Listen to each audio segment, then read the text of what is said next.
goal and success as an entrepreneur.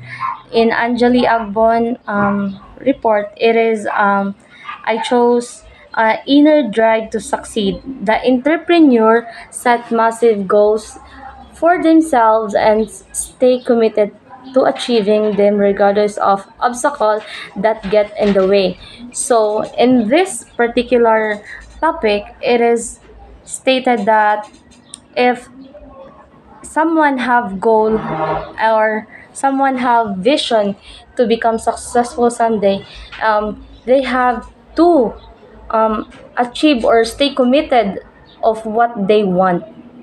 Characteristic of this group one report is passion. Passion is it is when deeply passionate about what you are doing or what your goals to, and facing the a lot of challenges.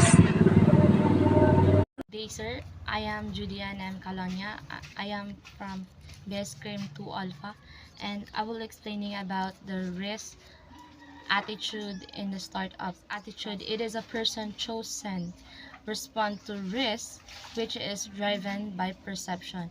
It is a state of mind that an individual or group chosen regardless of uncertainty that can have a positive or negative effect of the objective.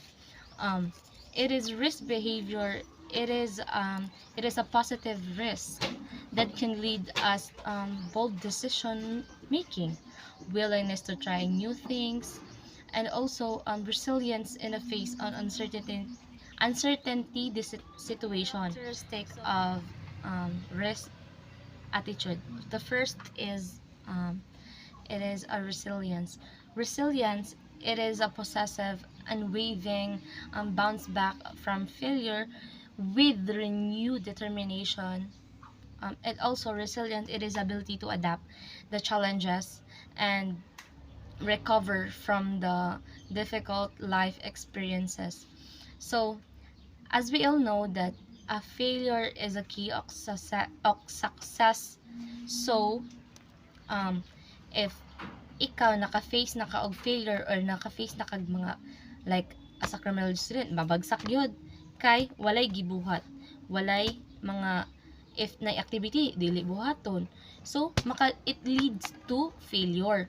So if gusto ka successful someday, that um, dapat maghago ka, dapat you have responsibility, dapat passionate ka sa imong gabuhaton so that it can lead you success.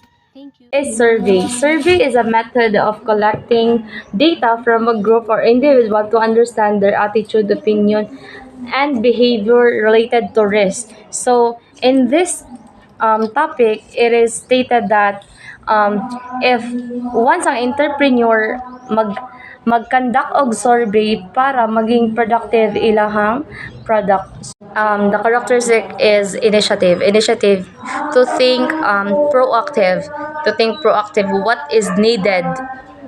Risk tolerance. It is a fundamental concept that pertains to entrepreneur disposition and capacity to accept and manage risk associated with starting and running the business venture. So as an entrepreneur, risk tolerance is must, because if ikaw all the business owner or entrepreneur is taking risk in a certainty situation so that they can gain more profit. Characteristic is adaptability. It is a flexible and able to adjust changes of circumstances.